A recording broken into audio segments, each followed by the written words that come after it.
I'm good. How are y'all? Good. Well, I'm looking at a tweet this morning earlier today from Brett McMurphy, ACC, Atlantic Coast Conference, cuts ties with Indy Bowl. Pac-12 may not commit. Is that legit? What do you know? What can you tell us?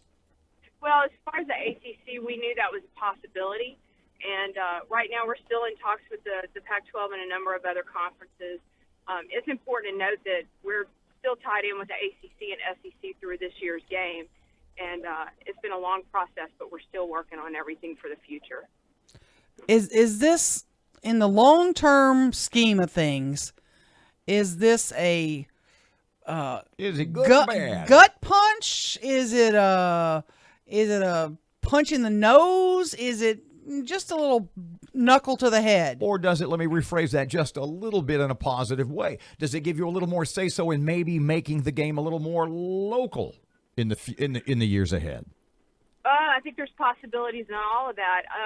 You're prepared for just about anything in this business. And so you try not to be caught off guard completely.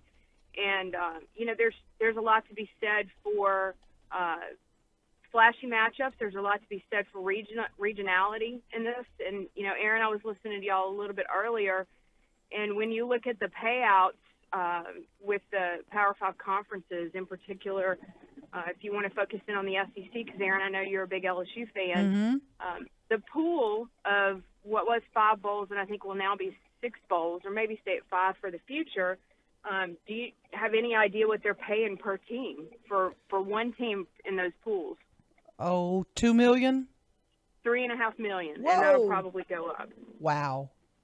Do the motel tax that we raised, that's not bringing in enough. That's not even close to what we need, correct? Well, it is helping us with team payouts, and that's where it goes. And, we've branched out in a lot of areas in the last 2 years in particular. And so while that goes straight toward team payouts, we just finished our 9th year of a youth football clinic last month.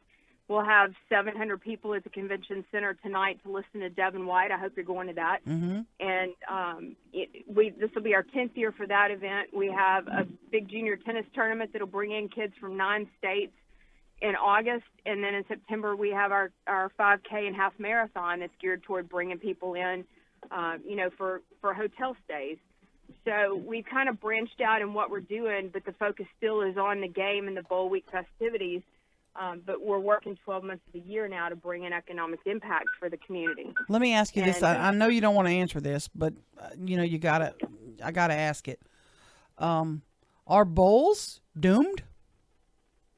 No, I think you look at it's different. It is very different. The landscape is changing, and with the onset of the playoff, and I think it'll stay at 4 teams for quite a while. I think the bowls are just seeing a period of adjustment, and it's not just bowls like us. It's across the board, and that's just part of the changing landscape of what we're seeing. And there's still, look, me as a college football fan, we're LSU people, and you look at the way the landscape has changed, and you look at the way the perception of all the bowls has changed. But when you're a college football fan, that's your focus. And there's a lot to be said for the fact that college football fans and viewers are some of the most passionate in the country. Mm-hmm. You just have to figure out where you fit into that landscape. So the ACC says, we don't really want to go to Shreveport as a conference. As a result, the Pac-12 may balk at the deal.